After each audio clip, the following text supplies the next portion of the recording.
दोस्तों, आज हम आपको एक ऐसी दुर्लभ जानकारी बताने वाले हैं। 1 नवंबर से पढ़ने वाली देवउठनी एकादशी के दिनों में अगर आप यह उपाय कर लेते हो तो आपकी गरीबी हमेशा के लिए खत्म हो जाएगी। अब तो आज हम आपको प्रकृति द्वारा प्रदान किए गए कुछ ऐसे पौधे के बारे में बताने वाले हैं जिनको छूने मात्र से आपकी गरीबी हमेशा के लिए दूर हो जाएगी। और अगर आप इन पौधों की जड़ को 1 नवंबर एकादशी के दिनों में हमारे नियम अनुसार बताए गए नियमों द्वारा घर ले आते हो और उसका उपयोग हमारे बताए हुए नियम द्वारा कर लेते हो तो आपको करोड़पति बनने से दुनिया ही कोई ताकत नहीं रोक सकती। 1 महीने के अंदर करोड़पति बन जाओगे दोस्तों। मैं माता रानी की सौगंध खाता हूँ। अगर आपने इस वीडियो को सच्चे हृदय से देखा तो आपकी हर मनोकामना इच्छा पूरी होगी। पर दोस्तों, आपसे एक छोटा सा अनुरोध है कि वीडियो को पूरा देखने पर ही लाभ की प्राप्ति होगी और इस तरह से हम आपको उपाय बताएंगे। उसी तरह से अगर आपने कर लिया तो करणी मंत्र से आपको लाभ ही लाभ होगा। सच्चे हृदय से जो भी भक्त उपाय करता है उसे लाभ जरूर प्राप्त होता है। जी जड़ी बूटी के बारे में आज हम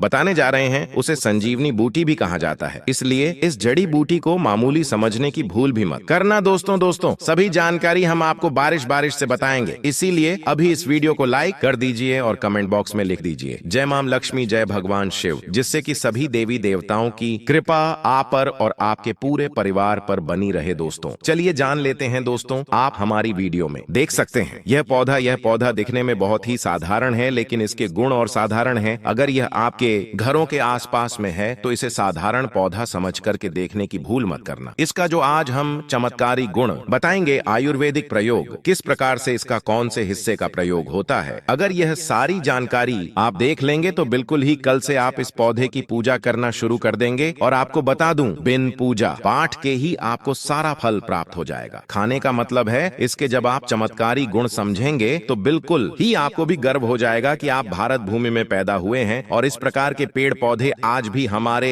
बीच में हैं, जो कि हमें कई प्रकार के चमत्कारी लाभ प्रदान करते हैं। देखिए, आप हमारे वीडियो में देख सकते हैं यह पौधे। इस पौधे को कई जगह लड़जीरा के नाम से जानते हैं, कई जगह इस चिड़चिड़ा के नाम से भी जानते हैं, कई जगह के नाम से भी जानते हैं। हो सकता है आप दूसरे राज्य में हो या फिर कहीं से आप हमारी वीडियो को देख रहे हो या फिर दूसरे देश से देख रहे हो, तो इसे अलग अलग प्रति में, अलग अलग जगह में, अलग अलग हिस्सों में अलग अलग नाम से जाना जाता है। लेकिन वीडियो में देखकर कि आप इसे समझ सकते हैं तो खासकर यह जो पौधा है इसे लठजीरा के नाम से भी बहुत से लोग जानते हैं। और इसे अपामार क्यों बोला जाता है? क्योंकि उल्टा चलता है। इसके जो बीज होते हैं बिल्कुल ही उल्टे होते हैं। आप अन्य पौधे के बीज देखेंगे, फूल के बीज देखेंगे तो ऊपर की तरफ होते हैं, लेकिन ये निकले की तरफ होता है। इनका जो बीज होता है ये निकले की तरफ होता है, यह उल्टा होता है, इसलिए इसे अपामार्ग बोला जाता है। यह अपामार्ग विद्या में बहुत इसका प्रयोग होता है। कभी इसके बारे में मैं जानकारी बताऊंगा तो क्यों यह हमारे लिए कीमती है, क्यों यह आज साधारण है, चलिए इस वीडियो में जानते हैं। सर्वप्रथम तो सभी दर्शकों को कहना चाहूंगा कि कमेंट बॉक्स में जय श्री कृष्णा जरूर लिखना। अगर आप भारत भूमि से हैं तो जय हिंद बिल्कुल ही लिखना। इसका जो मैं आयुर्वेदिक प्रयोग बताऊंगा, शायद यह प्रयोग जानने के बाद कल से आप इनका प्रयोग करना शुरू कर देंगे। साथ ही साथ इसका मैं आप लोगों को वनस्पति प्रयोग के साथ साथ इसका जबरदस्त चमत्कारी एवं तांत्रिक प्रयोग भी बताऊंगा। तांत्रिक प्रयोग का मतलब है इसका आप जो जीवन में प्रयोग करके बहुत सारे अपने समस्याओं को दूर कर सकते हैं। तो सर्वप्रथम इसके बारे में मुझे ज्ञान कब प्राप्त हुआ? एक महात्मा के साथ जब हमारी भेंट हुई तो हमने उनसे बाद में पूछा कि महाराज, आप लोग काफी लंबे समय से सिद्धियां प्राप्त करते हैं, लंबे समय से आप साधना करते हैं, तो हमें यह बताइए, आप लोग 1 महीने तक बिना जल ग्रहण किए हुए किस प्रकार से साधना करते हैं? तो उसे संत महात्मा ने हमें स्वयं ही बताया कि जो चिड़चिड़ा नाम का पौधा होता है, जिसे आप लोग अपामार्ग के नाम से जानते हैं या फिर इसके कई प्रकार के नाम होते हैं, तो उसमें हमें बताएं कि हम उनके बीच का ध्यान से सुना। आज भी जंगल में महात्मा जितने भी लोग हैं, संत महात्मा जंगल में रहने वाले जो कि साधना करते हैं, वह लोग इसके बीच की थी। तो उसने हमें बताया कि उनके बीच हादी बनाया जाता है और उनके 2 चम्मच खिचड़ी खाना होता है। अगर आप उनके बीच का खिचड़ी बना करके 2 चम्मच खा लेते हैं तो आपको 1 महीने तक भूख और प्यास नहीं लगती है। तो संत ने हमें बताएं कि 1 महीने तक हमें भूख और प्यास नहीं लगती, फिर हम लंबे समय तक जब साधना करते हैं। हमारे धर्म शास्त्रों में यह भी कहा जाता है, आर के पौधे के जड़ में माँ गंगा का वास होता है। जी हाँ, बिल्कुल ही माँ गंगा का वास होता है। और यह भी माना जाता है कि प्राचीन ग्रंथों में भी लिखा है कि अमृत की कुछ बूंद इसकी जद में पड़ा था। इसलिए आज भी लोग जो धार्मिक लोग रहते हैं, आपके यहाँ कोई लोग इसके दातुन करते हैं कि नहीं? जो बहुत से पुराने जो से आने लोग हैं, जिसे हम बुजुर्ग के नाम से भी जानते हैं, ओल्ड मैन कहा जाता है। पुराने जो व्यक्ति है, काफी पुराने, तो ऐसे व्यक्ति इसकी जड़ की दातुन करते हैं। क्यों करते हैं? क्योंकि इसके जड़ में गंगा मैया का वास होता है। अमृत की कुछ बूंद गिरी थी। ले सर्वप्रथम जानते हैं इसका आयुर्वेदिक प्रयोग जानेंगे। इनका चमत्कारी प्रयोग। आयुर्वेदिक प्रयोग सर्वप्रथम बताना चाहूंगा। अगर इसकी जड़ का दातुन किया जाए, जिससे लंबे समय से दांतों में परिया है, दांतों में दर्द बना रहता है, किसी कारणवश डॉक्टरी इलाज नहीं कर पा रही या फिर डॉक्टरी दवा खा रहे हैं, फिर भी दांतों में दर्द बना हुआ है, ठीक नहीं होता है, तो केवल इसकी दातुन करने मात्र से, केवल इसके दातुन करने मात्र से दांतों में जितने भी कीड़े हैं, बैक्टीरिया है, जिसके कारण आपके दांतों में दर्द बना रहता है, वह दर्द इसके दातुन करने से केवल 15 दिनों तक उनकी आपको रेगुलर दातुन करना है। 2 से 3 दिनों में इसके रिजल्ट मिल जाएंगे, दांतों के दर्द समाप्त हो जाएंगे। तो उसके दांतों के पीलापन को भी जड़ से समाप्त करते हैं। जिनके दांतों में पीलापन है, लोग जिनका मजाक उड़ाते हैं, जिनके खुद के ही परिवार के लोग बेइज्जती कर देते हैं, बेइज्जती का जिन लोगों को सामना करना पड़े, जिनके दांत काफी पीले हैं, गंदे हैं, ऐसे व्यक्ति को भी इसे दातून जरूर करना चाहिए। इससे दातून करने के बाद हमारे दांतों में चमक आ जाती है, हमारे दांत व्हाइट बन जाते हैं, एकदम क्लीन हो जाते हैं। ये तो हुआ प्रयोग, अब जानते हैं जीत साधना। चैनल आपको कभी गलत जानकारी नहीं देगा। किस प्रकार से यह प्रयोग हमने कई लोगों को हम खुद कर चुके हैं, इसलिए हम प्रमाणित प्रयोग बता रहे हैं। तो जिनके प्रसव होने में विलंब हो रही है, बहुत सारी ऐसी माताएं बहनें होती हैं ग्रामीण इलाकों में, शहरी इलाकों में, जिन्हें प्रसव के समय में काफी पीड़ा होती है। जो लोग चाहते हैं डॉक्टर के जरिए से चीर फाड़ ना हो, क्योंकि चीर फाड़ के चक्कर में काफी होती है बाद में आगे चल करके अपने जैसे टांके लग पाए, किड फाड़ करके बच्चा बाहर निकल पाया, तो उससे काफी हमें बाद में दिक्कतों का सामना करना पड़ता है। आप चाहते हैं कि आपका जो डिलीवरी सुविधा पूर्वक हो जाए, अर्थात आपके प्रसव हो जाए। कहते हैं कि प्रकृति में हर पेड़, हर पौधा, हर जड़ में कोई न कोई अद्भुत शक्ति छिपी होती है। जब हम सच्चे मन से उनसे जुड़ते हैं तो वे भी हमारी मनोकामना पूरी करने की क्षमता रखते हैं। ऐसे ही एक पवित्र जड़ का उल्लेख हमारे पूर्वजों ने किया है, जिसका प्रयोग वर्षों से शुभ कार्यों और कठिन प्रसव जैसी स्थितियों में किया जाता रहा है। जब किसी स्त्री को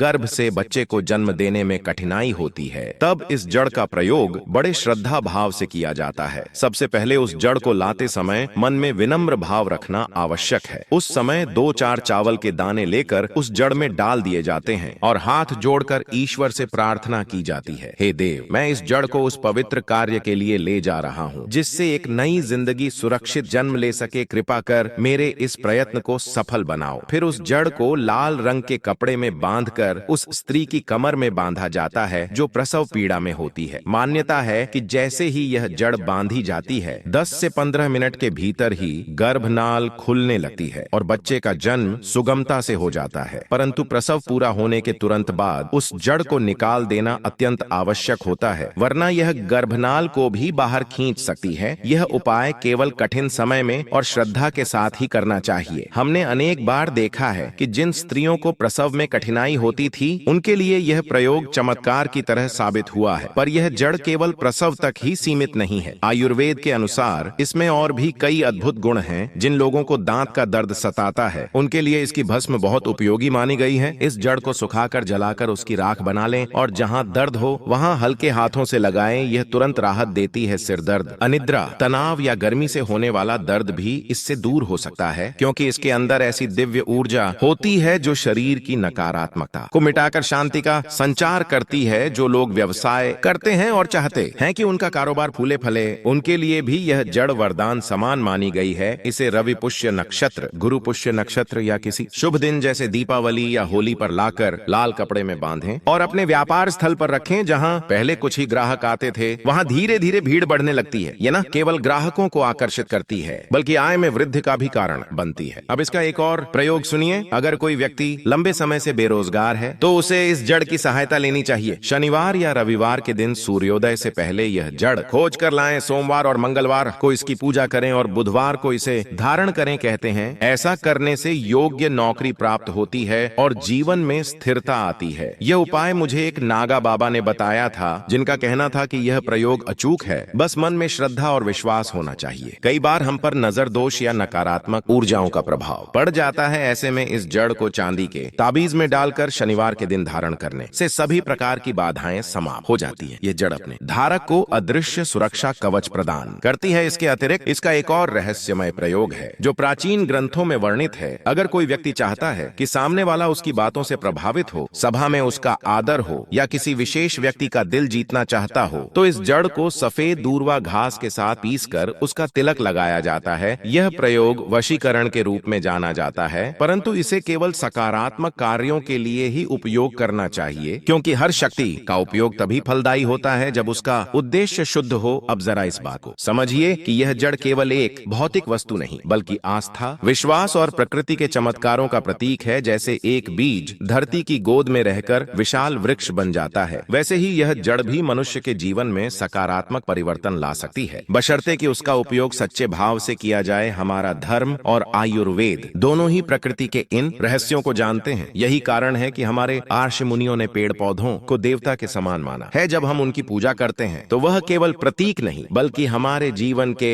ऊर्जा स्रोत बन जाते हैं। दोस्तों, मैं हमेशा कहता हूं कि जीत साधना सिर्फ एक चैनल नहीं बल्कि यह एक संदेश है जो हिंदू धर्म की आत्मा को पूरी दुनिया तक पहुंचाना चाहता है। हमारा उद्देश्य सिर्फ बातें बताना नहीं बल्कि सही जानकारी और आस्था को जागृत करना है। इसलिए अगर आप यह पढ़ रहे हैं तो इसे केवल कहानी समझकर मत छोड़िए, इसमें जीवन का गहरा दर्शन छिपा है। श्रद्धा, सेवा और विश्वास का आप बात करते हैं कुछ शुभ वस्तुओं की जिन्हें नए साल पर घर लाना बहुत मंगलकारी माना गया है। सबसे पहले है तोते का चित्र वास्तु। शास्त्र के अनुसार तोता प्रेम, सौभाग्य और बुद्धि का प्रतीक है। अगर आपके घर में छोटे बच्चे हैं या पढ़ाई में मन नहीं लगता तो उत्तर दिशा में तोते की तस्वीर लगाइए। यह न केवल बच्चों का ध्यान पढ़ाई में लगाता है बल्कि घर के सदस्यों के बीच प्रेम और सामंजस्य भी बढ़ाता है। माना जाता है कि जिस घर में तोते की तस्वीर होती है वहां दरिद्रता और नकारात्मकता का वास नहीं रहता। दूसरी महत्वपूर्ण चीज है शंख। समुद्र मंथन के दौरान उत्पन्न हुए 14 रत्नों में से एक शंख है। भगवान विष्णु स्वयं इसे धारण करते हैं और कहा गया है कि इसमें माता लक्ष्मी का निवास होता है। जब घर में शंख बजता है तो वातावरण पवित्र हो जाता है और नकारात्मक ऊर्जाएं समाप्त हो जाती हैं। इसलिए नए साल के पहले दिन घर में शंख लाना और बजाना अत्यंत शुभ होता है। यह न केवल बीमारी और नजर दोष से रक्षा करता है बल्कि घर में समृद्धि को स्थिर रखता है। तीसरी चीज है भगवान गणेश जी की मूर्ति। नए साल के दिन गणेश जी की प्रतिमा घर में लाना शुभ माना गया है क्योंकि वे विघ्नहर्ता हैं। जो भी व्यक्ति गणेश जी की उपासना करता है उसके जीवन से विघ्न दूर होते हैं और सफलता के मार्ग खुलते हैं। गणेश जी की बैठी हुई मुद्रा वाली मूर्ति घर में स्थापित करें, यह स्थिरता और सुख शांति का प्रतीक है। इसके बाद आती है तुलसी का पौधा। तुलसी के बिना घर अधूरा माना गया है। हर सुबह तुलसी को जल चढ़ाना और आरती करना भगवान विष्णु और माता लक्ष्मी की कृपा पाने का सबसे सरल मार्ग है। नए वर्ष के दिन तुलसी का पौधा लगाना न केवल शुभता लाता है बल्कि यह जीवन में सकारात्मकता का भी संचार करता है। और अंत में मोर पंख और चांदी का हाथी, ये दोनों ही वस्तुएं वास्तुशास्त्र में अत्यंत शुभ मानी गई हैं। मोर पंख उत्तर दिशा में लगाएं, यह घर की नकारात्मक ऊर्जा को सोख लेता है और सकारात्मकता का प्रसार करता है। चांदी का हाथी घर में सुख, समृद्धि और व्यापार में उन्नति का प्रतीक माना जाता है। अगर आप नए साल पर इन वस्तुओं को श्रद्धा भाव से घर में रखते हैं तो निश्चय ही आपके घर में सुख, शांति, समृद्धि और सौभाग्य का वास होगा। दोस्तों,